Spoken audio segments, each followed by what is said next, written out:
I have to take food to mommy.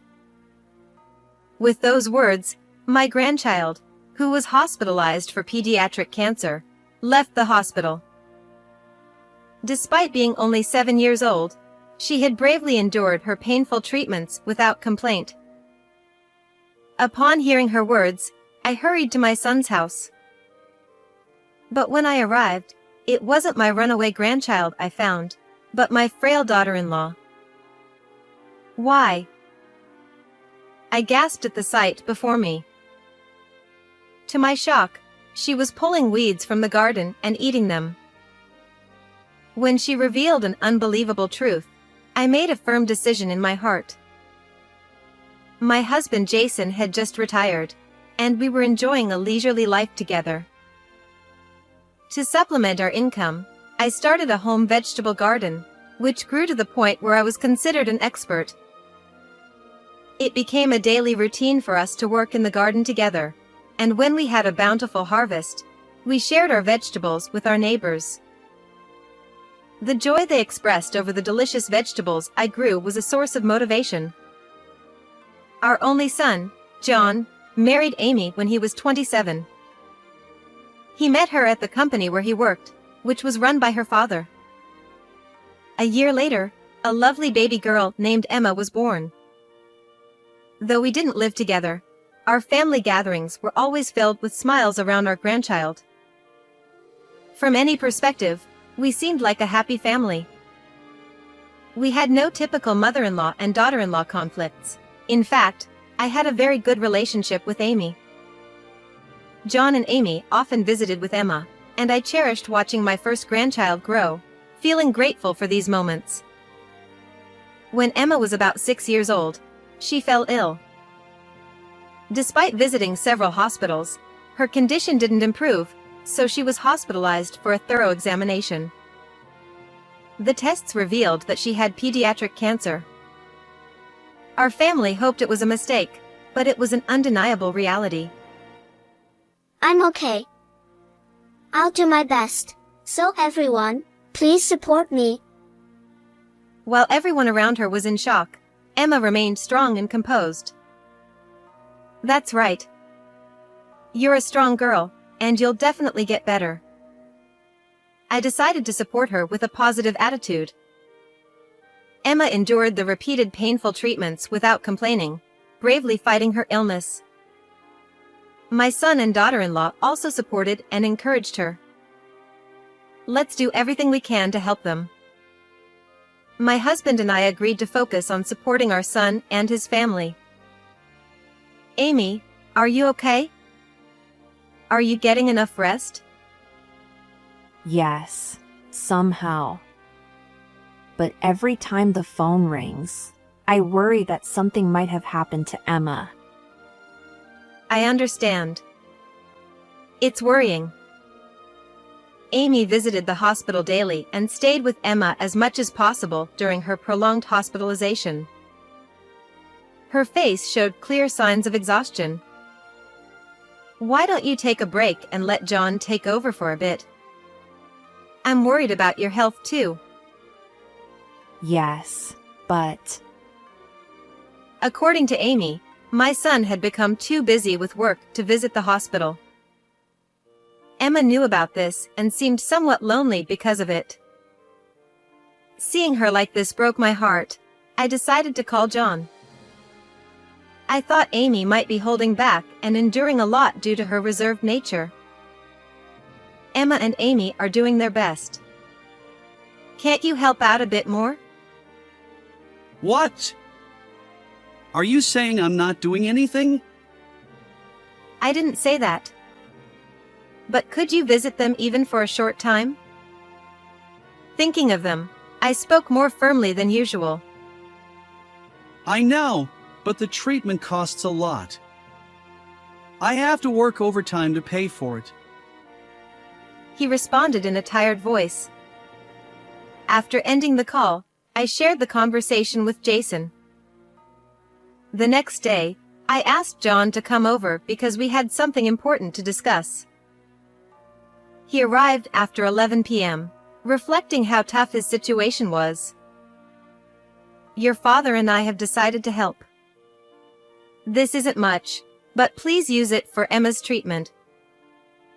We decided to provide some financial assistance, hoping it would allow John to spend more time with his family. Thank you.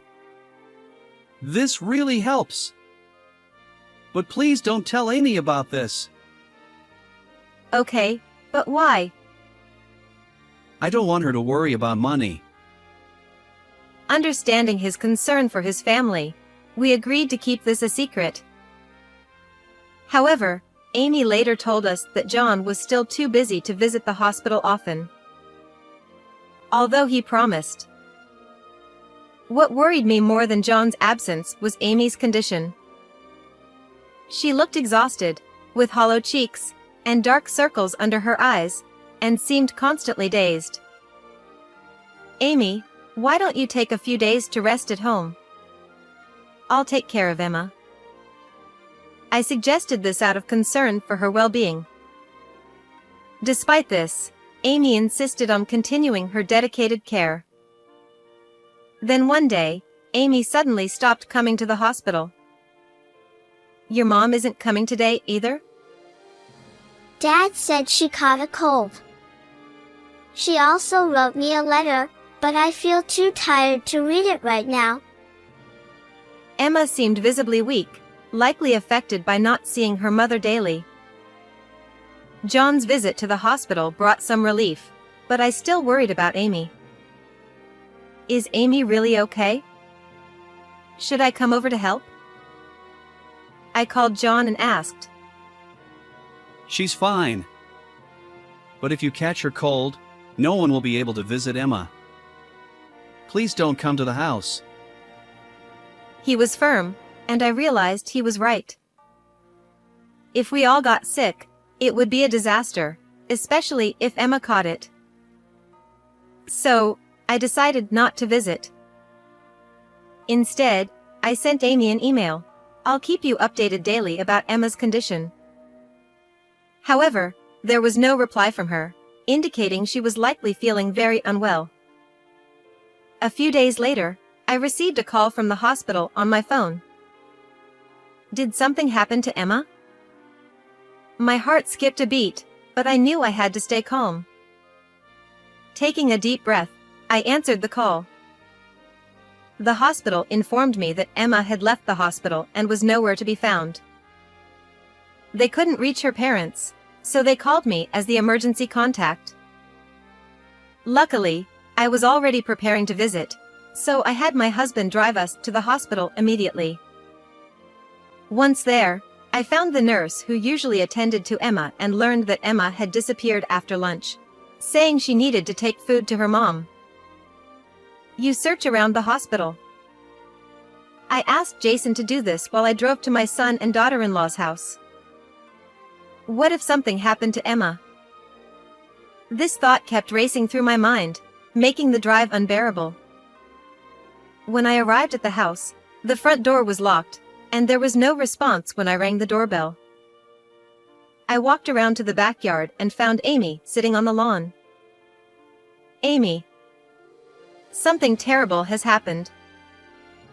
I called out to her as I approached, but she didn't respond. She had her back to me, and I couldn't see what she was doing.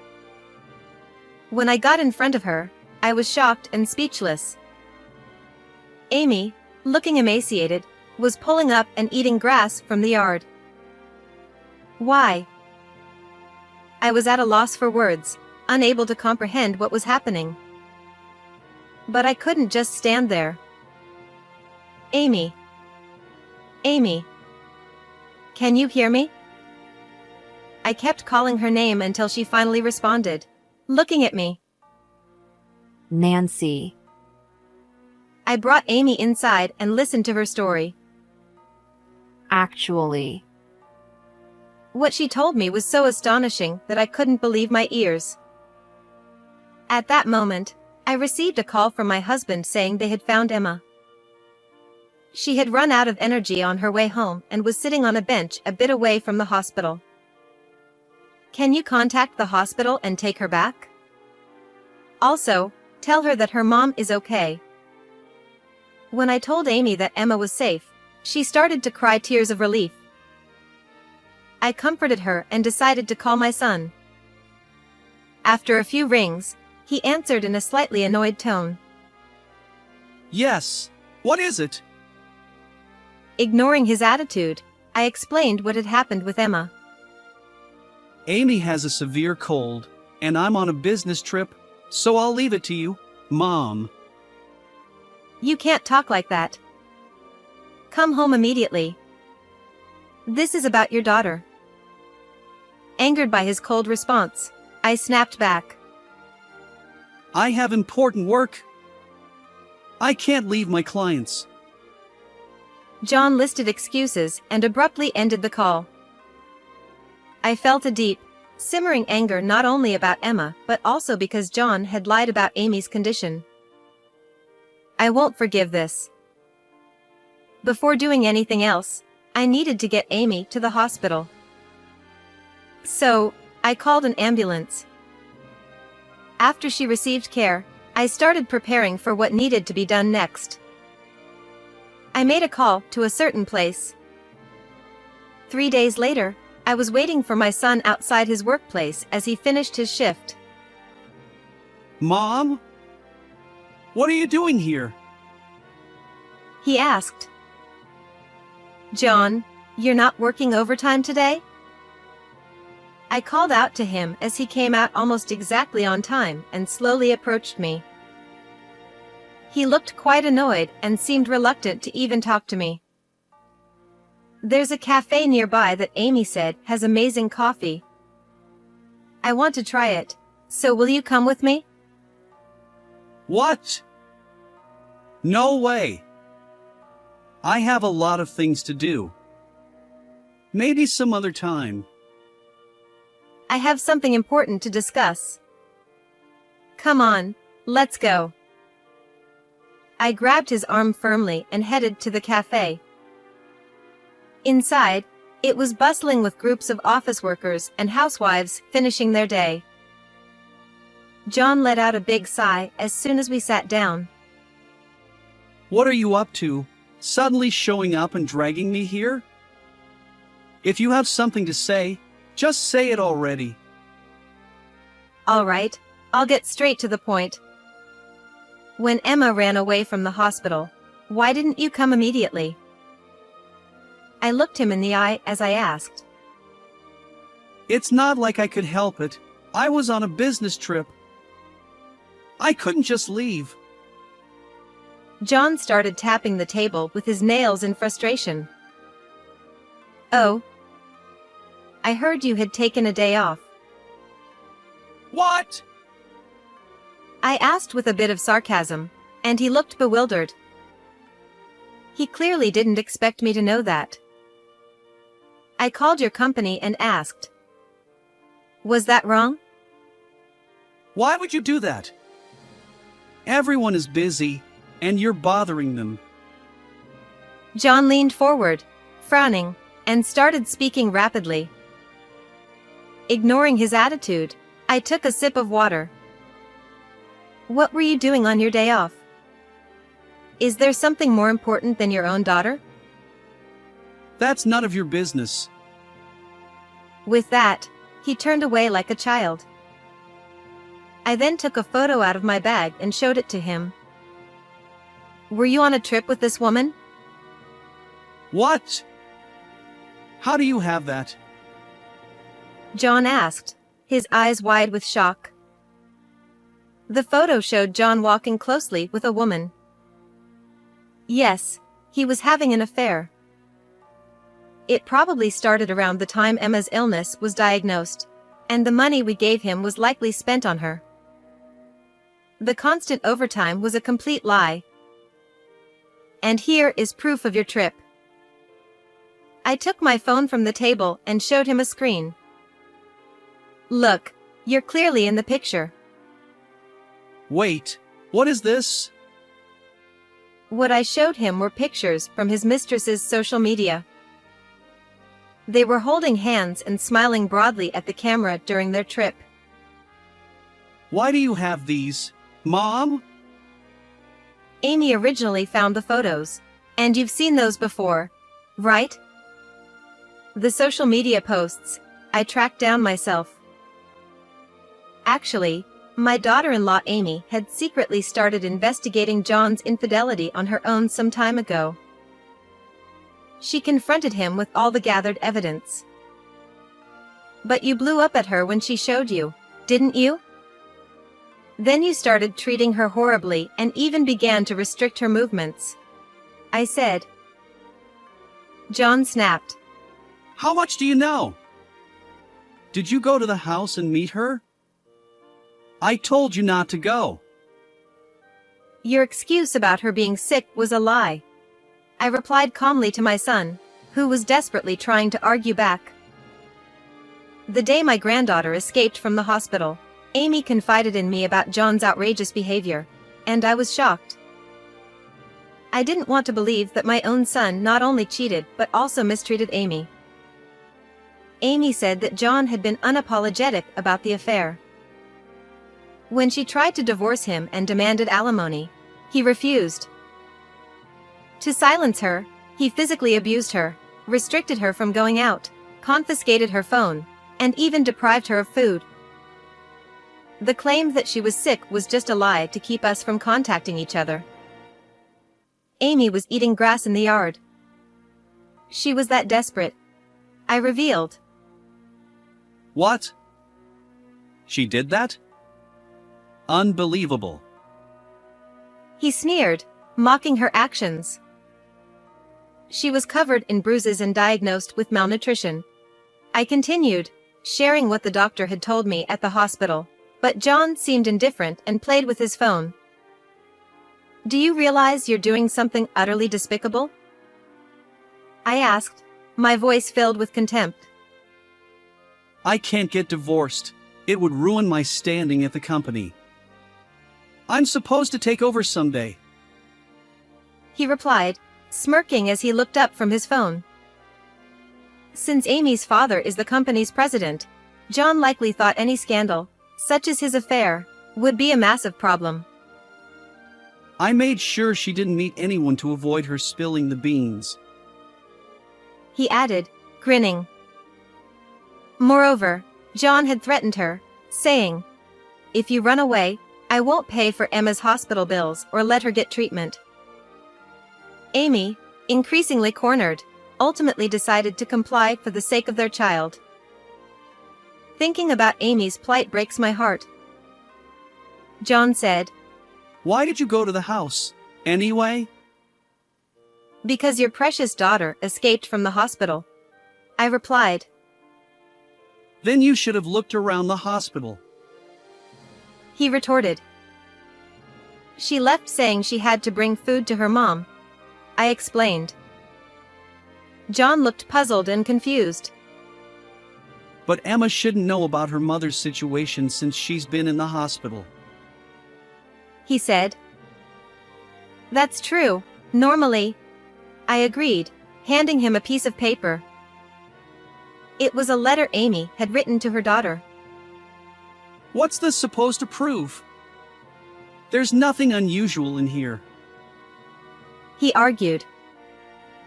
The letter seemed ordinary at first glance, but it held a hidden message. What do you think happens if you read only the first letters of each line vertically? I asked.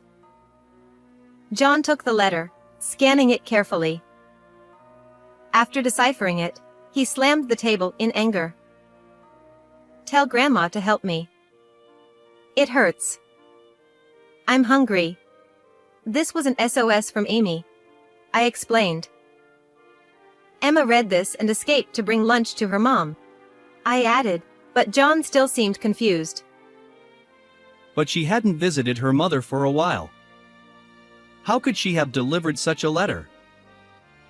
He protested. It appears you delivered it to the hospital, I said. What? He exclaimed. Amy had given John an envelope with documents for the hospital, including the letter for Emma. He had been too preoccupied with his affair to remember. After thinking for a moment, John realized. How cunning. But how did you decode it? It was a game Amy invented for Emma to enjoy while bedridden. I explained. Emma, weakened by her treatment, spent most of her days in bed. Decoding letters was a detective game they enjoyed together. The nurses and doctors knew about it. The only one who didn't was you, because you never visited, I said, staring at John. He scowled and made a loud, annoyed sound. Give me a break. It's her fault for having a sick child. She's a failure as a woman. He shouted. How can you say that? I responded, horrified. That's why it's okay to cheat on her. He continued without hesitation. His cruel words made me lose all patience and affection for him. I wondered where I had gone wrong in raising my son. All I felt was regret, knowing that Amy had suffered because of it. The only way I could atone was to ensure he faced the consequences of his actions. I've told Amy's father everything about your affair, her hospitalization, and the reasons behind it, I said. What? No. That can't be true. John began to panic. It is. Don't think you can do such terrible things and get away with it unscathed. What am I supposed to do? As my mother, can't you consider my position at the company? Think about how foolish you've been. I snapped. I placed the divorce papers Amy had given me in front of him. Seeing them, John finally seemed to grasp the gravity of his actions, and sweat began to form on his forehead. Mom, help me! Please apologize to Amy and the president with me. He pleaded, still hoping for a way out. But life isn't that easy. Stop relying on your parents. Take responsibility for your own actions, I said firmly. This was the final lesson I could teach him, and I pushed him away. He collapsed onto the table, sobbing. Later, the divorce was finalized. Amy demanded $20,000 in alimony, $10,000 from the other woman, $70,000 in child support paid up front, and $30,000 for emotional distress.